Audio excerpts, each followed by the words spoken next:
Assalam. Kitap Oquşman Beri'ge hoş geldiniz. Hazır Halide İsrail'nin Keşmiş namlıq romanını anlatışını davamlaştırırız. Aldınqı anlatışımızda 1962 yıllardaki açarçılık mezgili ötüp ketip, kişilerinin turmuşu da biraz yaxşılanış boladı. Lekin uzakka barmay, medeniyet zor inqilabı başlanadı.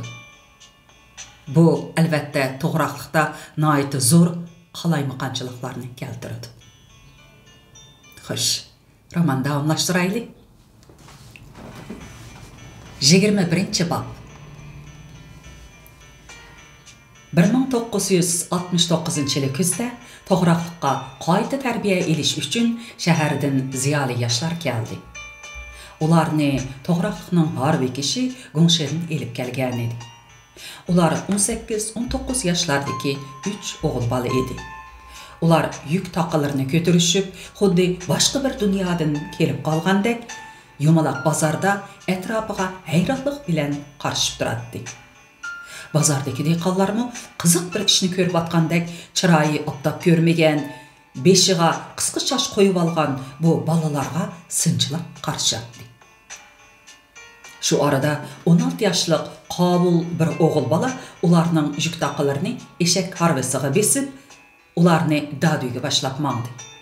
Daduy işxanası aldidiki Kermaxon degan dehqonning bir eğizliq öyi karavat koyup tayyorlab qo'yilgan edi. Yerlik yağaççılar yasıgan, sırlanmagan bu karavatlar sel qopal bolsumu pişiq edi. Yigitler yük taqlarını karavatga qoyup, dep bolğuça Nämet Şuji bilen muavin duyjan Abdugani Axun işikten kirip geldi. 40 yaşlardan aşqan Nämet sel semirip qalğan edi. Beşiğa badam doppa, uçsuğa konrek, xadani çapan kiygen bolup, saqqalsız çırayı parqarap turatdı. O avazını kötürüp: "He mana, ziyalı yaşlarımız kelip qap demesmi? Qarşalımız. Dep yigitler bilen işki qollap körüşüp çıktı. Abdugani Axunmu ular bilen körüşgeç, "Obdan kelişipla qarşalımız" dep qoydu. İkeylen karavatga kelip olturdu. Yaşlar ularning ağzıga qarap öre turdu. "Daduyimiz mana bu şundaq chat, qum borunu tola şaraiti japalık yer. Yuqorning siyosati bo'yicha har qaysinglar bu yerga kelib, dehqonlar bilan billa turmush kechirib, heliqidek billa emgakka qatnashadi ekansizlar. Biz yuqorning siyosatini albatta qo'llaymiz. Sizlarga Abdugani Axun o'z mas'ul bo'ladi. Emgak, turmush, ishinglarga shu ega. Buningdan keyin har qanday gap so'zinglar bo'lsa, heliqidek uni izlasanglar bo'laverdi." Nämet şundaq deb Abdugani Axunga qarab qo'ydi. Abdugani Axun ko'ngilchaklik bilan kulib: "Siyosat mushundaq bo'lmasa, har qaysinglar bu yerga uxlab tushinglarmi kelmasdinglar? Endi kelib qapsizlar. Birer 2 kun aram elinglar. Tala tuzga chiqib, yurtimizni u chatdan bu chatgacha ko'rib beqinglar. Odamlar bilan tanishib elinglar. Biz degan dehqon haq. Har qaysinglarga nima lozim tazı bilip ketmeymiz. Kem kutu tarafları bolsa deysanglar, qo'limizdan kelishicha hal qilib berimiz" dedi. Arqadan o Arbay degan tayiqini tutib, texcha ishik tövida turgan Harbikash yigitni ularga tanishtirdi. "Mayitimning uyi mush atrofda, o'zi ayağa chaqqan kelishimlik bala. Eti Rustam. Meni tapalmaganda uni izlasanglar bo'ladi. Öz qılalaydiganını qilib berdi yoki manga yetkizdi. Emsa shundaq bo'lsin." O Nämet Daduyjanning arqasidan chiqib ketib etib, Rustamni oldiga chaqirdi. "Mal ballarni avu Turdağın Saypingning uyiga boshlab beringlar. Buguncha tamoqni shu yerda yeb tursin. Haras, yigitchaqlar." O keyniga burilib, o'ng biqib qarab turgan ziyali yoshlardan so'rdi. "Ancha-muncha oshtamoq etish qo'linglardan keldigandu? Mav Rustam un bilan yog'ni akilib bersin" Daduyning ambridan bir tağar çamğur bilen piyaz ekilib elinglar. Meni bu yerda desanglar boludu. Әмсә, әдідін тартып, әмі еш өзіңларға қалды. Тұрмышыңларыны сәл izığı селіп алғандың кейін, андын etizға шықсаңларымы болуды. Рустам әр ақшымы үйге келіп, әжәплініп, сөзләп кететті. Bu балалар қандақ ерді чоң болғанды, еш біләлмедім. Орнını yığışını, öy süpürüşünü, ocaqqa utqalaşını bilməydi ekan. Zaten hiç qandaq işini qıla almaydı ekan. Mən umaç etişini ögütüp qoyğandım, hər günü umaçlı içidu. Buğday unu bolğandan keyin xemir yoğurup, lağma etip yesanglar bolmamdı desem, lağmani qandaq etidu dep qarab turdu. Yani bir günü nan yaqtırıp alsanglar bolmamdı desem, yani beşini qaşlap qarab turdu. Şunun bilen anam sizlarga nan yıqib bersin dep bunu elip keldim. Degenice yerim xalta buğday unu bilen yerim xalta qonaq unini anasının aldığa qoydu.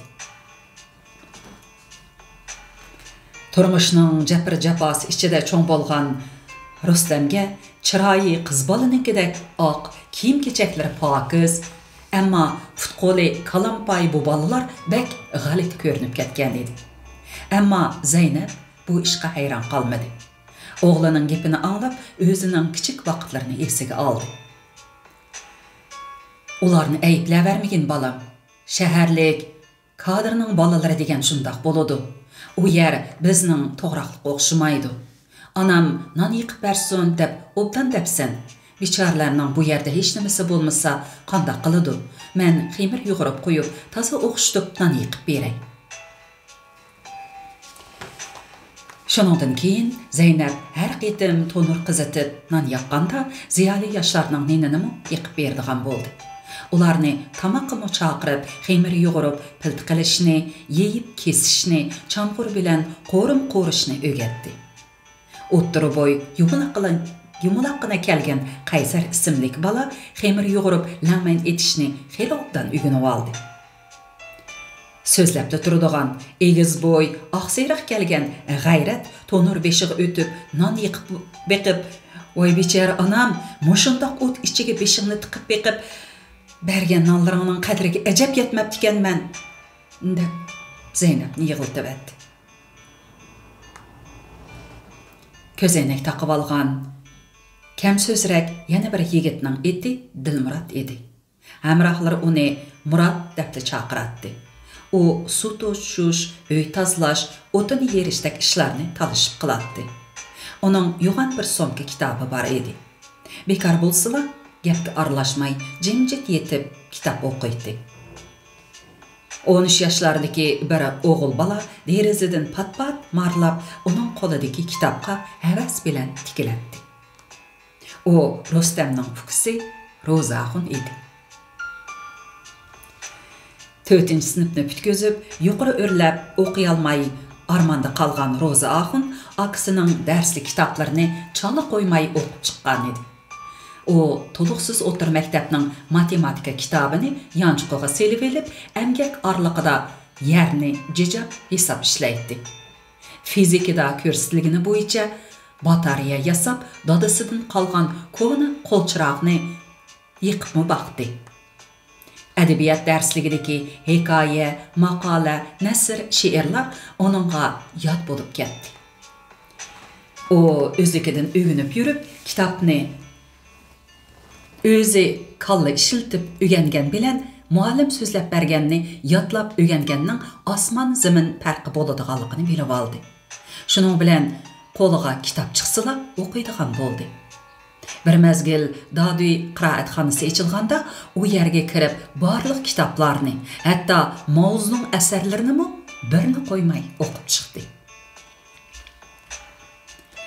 O kimning qo'lida kitob ko'rsa, eslib olatdi. Qo'liga bir olsa, o'qib tugatmagicha bo'ldi qilmaydi. U maktabning to'liqsiz sinfiga siyosat darsi beradigan muallimdan kapitalni ariyat elib o'qib chiqqandan keyin to'xtamay savol so'rab, u muallimni xeyli avar qilgan edi. U diniy savat beradigan mollamning Allah, olamning yorilishi, do'zax va jannat, farishtalar, payg'ambarlar to'g'risidagi ta'limlarini, qadimki janglar, palvonlar to'g'risidagi qissalarni o'zgacha bir tuyg'u bilan anglaydi. Bir mezgil 5 vaqt namozni qoldirmay o'qib, Sayboq bozoridagi Musa Axun qariga talib bo'lmoqchimi bo'ldi. Bozorga 2 qaytim berib, savoq elib kelgandan keyin nemishqidir barg'us kelmay qoldi. Bir kuni u Rustam bilan billa ziyoli yoshlarning yotiqiga kirdi. Dilmurod karvitada kitob o'qib yotdi.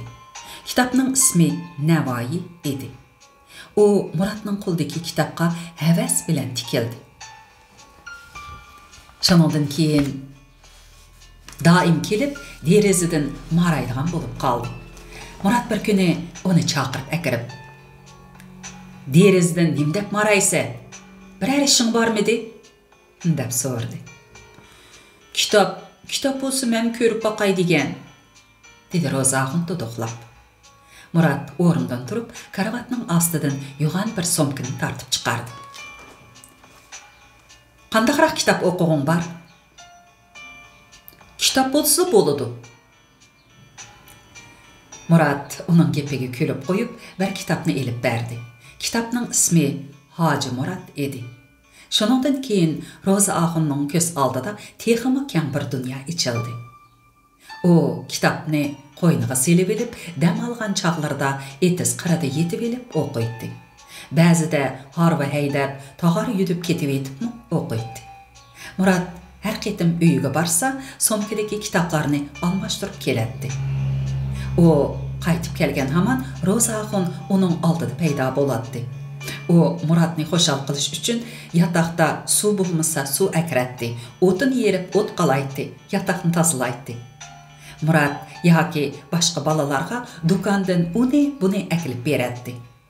Buning badaliga kitobdan oladigan huzuri cheksiz edi.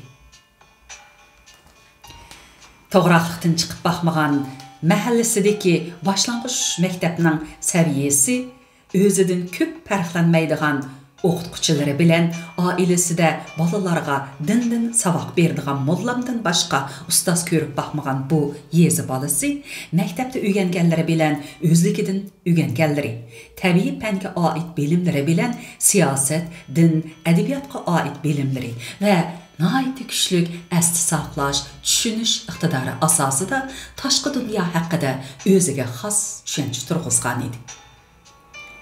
Bu tushunchalar nihoyat yuza, hatto go'daklarcha bo'lsa-mu, u turayotgan sharoit va uning yeshig'i nisbatan nihoyat dodilligi, tasavvurga boyligi bilan intayin qimmatli edi. Ro'zaxun o'qigan kitoblarni Zumratga beradi. Zumrat to'liq adabiy kitoblarga qiziqadi. Yosh qizlarning kechirmishiga, muhabbatga oid bayonlarni berilib o'qiydi. O'ziga yaragan so'z, tasvirlarni, she'rlarni daftariga ko'chirib oladi. U hech kimga ko'rsatmay saqlaydigan xotirasiga mo'nin qurlarni yozgan edi. Atabek qutidarning ko'rsatishi bilan qutidarning o'ylisiga kirdi. Shu chaqda tasodifen nima ish bilandir mehmonxonadan chiqib kelguchi farishtaga ko'zi tushdi. Kumushmo eriq bo'yiga kelib to'xtagan chaqqan yigitga ixtiyorsiz qarab qoldi. Ixtiyori emas, ixtiyoridan tashqari har ikkisi bir necha vaqt bir-biridan ko'zini ilisholmadi. Oxirda Kumush nimadandir cho'chigandek bo'ldi. Yenikla bir harakat bilan o'zini ishkiri yo'lak tarafga oldi. Burilishdan uning orqa o'ngini qaplab olgan 40 ko'kullilari to'lqinlanishdi. Kumush ishkiriga qarab yugurib ketib etib, yo'l ustida eriq bo'yida ketib turgan yigitga yana bir qarab qo'ydi. Va bu qarashda uning yenikkina bir tabassumni sovg'a qildi. Atabek bir necha minutgacha yerga mixlangandek ketib turdi-da, tarat elish uchun eriqning lebiga o'ltirdi.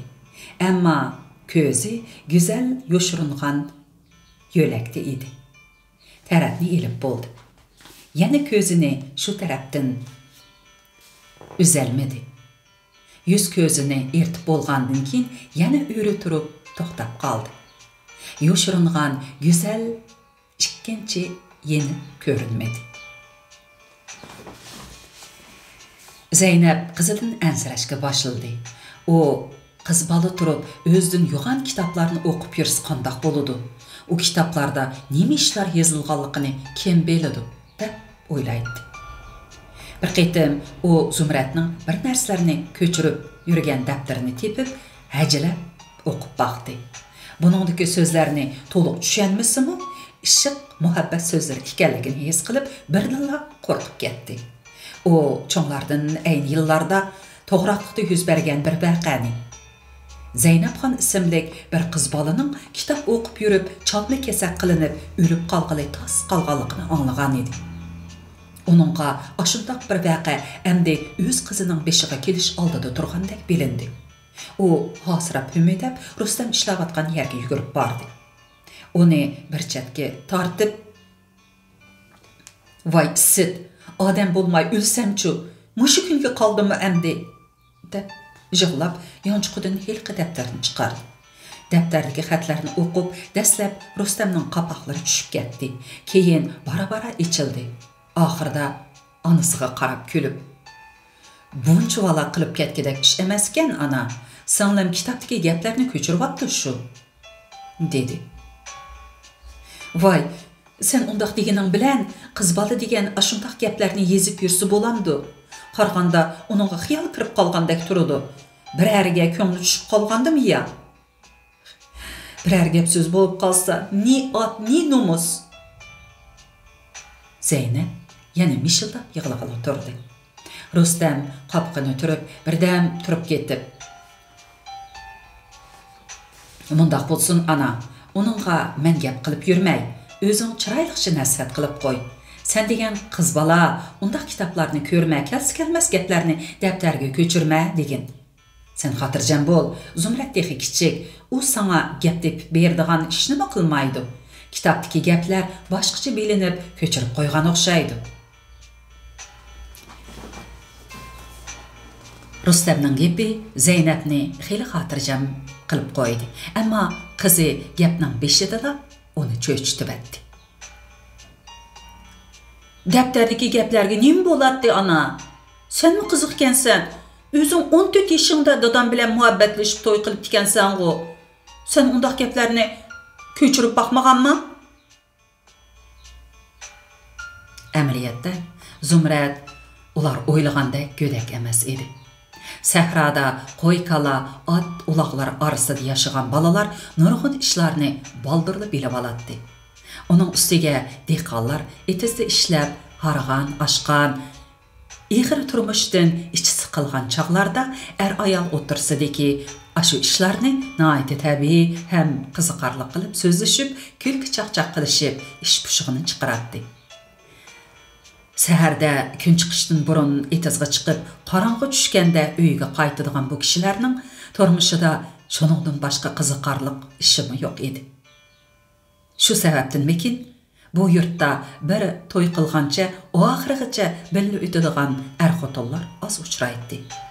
Yigit, qizlar to'y qilishdan burun adab qoidadan chiqmay yursimi, to'y qilib bo'lgandan keyin arzimas ishlar uchunmi nikohdan ajrashib beradi. Har qitim suv qurilishi asharga borganda boshqa biri bilan tepishib qoladigan ishlar doim yuz beradi.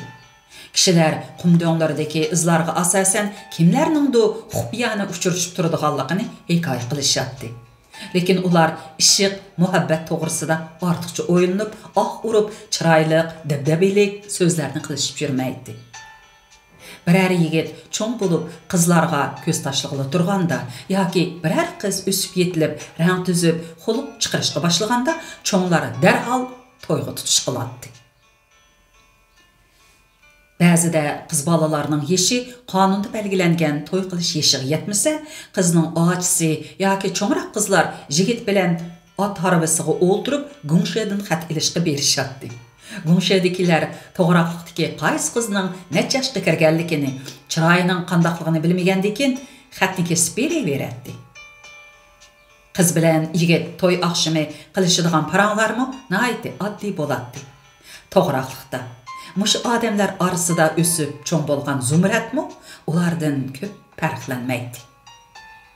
Ammo u bir kunlarda kitoblardan yosh qiz yigitlarning turmushi, chiroyi, o'y fikri, ko'nglidagi muhabbat tuyg'ulariga oid ajoyib go'zal, nozik tasvirlarni, gohida intayin fojialik, gohida bakmu shirin muhabbat kechirmishlarini o'qig'inida ko'milib yotgan his tuyg'ulari birdilla urg'ib chiqqandek, muhabbatning qandoq go'zal jalbkorligini, inson his tuyg'usining naqadar ajoyib va sirliqligini tushunib yetgandek, kitobdagi o'y fikr hissiyotlar o'zinikiga aylanib ketayotgandek sezib, o'z ichida yig'lag'isi kelib ketgan edi.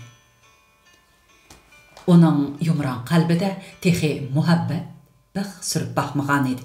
Ammo yeshining cho'ng bo'lishiga agishib, tog'i nozik, terikkak bo'lib qolgan edi. Mana endi xiyolparast bo'lib qoldi. Onun yaxshi ish yoki yomon ishlikni belgilab bo'lmaydi. Sahrada yashash peshonasiga putilgan Zumratning quruq xiyolga berilmay, mushu yerliklardek tabiiy ham oddiy yashig'ini yaxshiroq edi. Bu jihatdan olganda onasining ansirishini ortiqcha deb ketkili bo'lmaydi. Ammo Zumrat o'zini hayajonga solgan so'z jumla misralarni daftarga chiroyli qilib ko'chirib chiqqanini yomon ish deb hisoblamadi. Kishilar uni gunoh, nomusliq ish deb o'ylaganligidanmi xiyoliga keltirmagan edi. Chunki u texi shunchalik pok ham g'uborsiz edi. Ko'nglida boshqalardan yo'shirg'idek qilcha maxfiyatligi yoki gunohkorlik tuyg'usi yo'q edi. Şundan keyin Rozaxon singlisiga kitob bermaydigan bo'ldi. Lekin Zeynabmi, uning o'g'illarimi Zumratning kundan kunga cho'ng bo'layotganligini, cho'ng bo'lgan sari ko'zlari yulduzdek chaqnab, manzillari qizirib, vujudiga to'lgan yoshlik nuridan ko'zining yig'ini yegudek bo'lib ketayotganligini his qilishdi. Zeynabxon uningga kichik vaqtlarida namoz o'qishni o'rgatgan edi. Lekin ichida qizim texi kichik, atugün bir uy beshiga kelgicha jiqroq uxlab olsin deb o'ylab, uni saharda uyg'otishga ko'ngli unamay kelgan edi. Bu ishdan keyin u Zumratga: "Qizim, endi namozni boshla", dedi. Zumratmi har kuni sahar qo'pib, onasi bilan birga bomdodni o'qiydigan bo'ldi.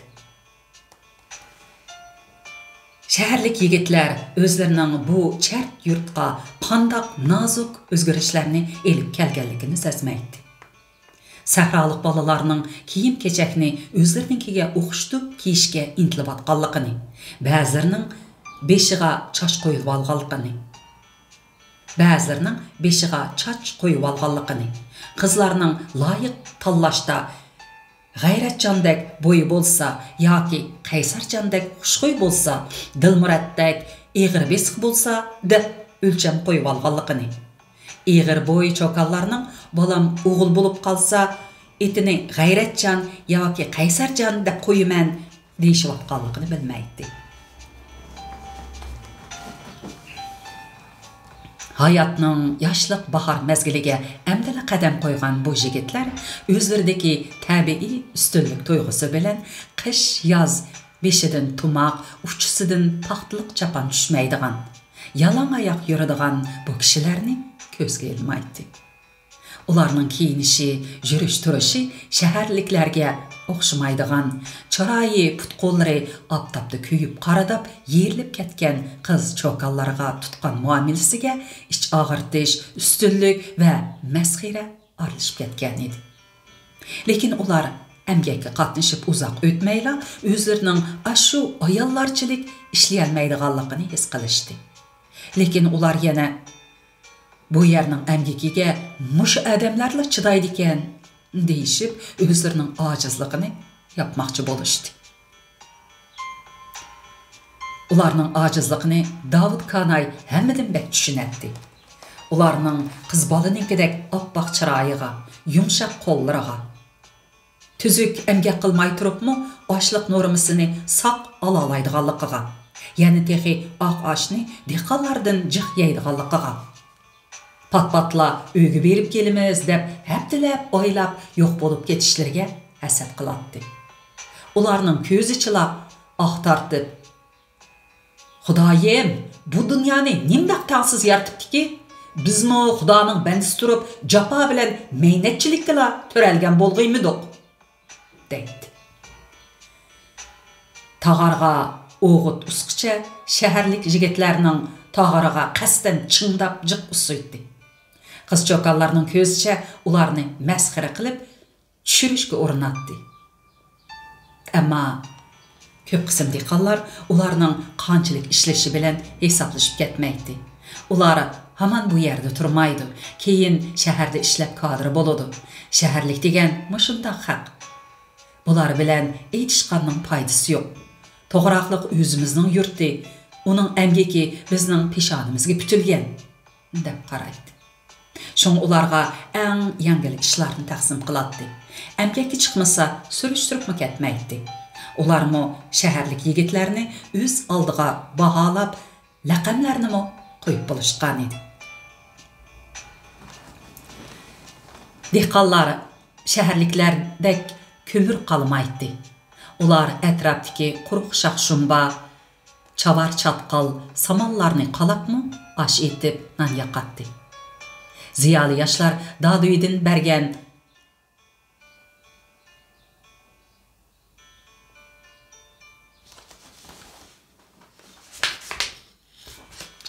azroq qapti. Dehqonlar shaharliklarda kömür qalmaydi. Ular atrofdagi quruq shaqshumba, chavar chatqal samallarni qalabmı ash etib nan yaqatdi.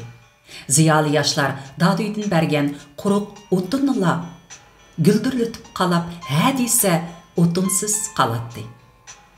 Bir qitim Abdug'ani Axun uchaylarni Daduyning beg'iga boshlab chiqib, cho'ng bir o'rik kötkini ko'rsatib qo'ydi. Bugun ishqi chiqmay, mushu kötekni ko'lab chiqarib, yerib uyinglarga to'shib elinglar, dedi. Üçü bağda terlep pişip bir gün emas 3 gün işledi. Ular kötekni parçalavatqanda Daduyga norma aşlıq algılı kelgen dehqonlarning hammasi tamasha ko'rgili keldi. Ularning o'tin yerishiga qarab, biri uni desa, biri buni deb shaharliklar toza tushunmaydigan, o'zlariga ma'lum bo'lgan chaqchaq, yapti gaplar bilan ularni rasa terlatdi. Ularning o'tin yerishiga chidab turolmaganlar o'tin deganni mundaq yarilmamdi deb paltini elib, köteklarni parcha tal qilib yerib tashlab berishdi. Shu kuni shaharlik yigitlar tunji qitim rastilla qayta tarbiya olgandek bo'ldi. Xo'sh, bugun bu yergacha o'qaylik. Aman bo'lin.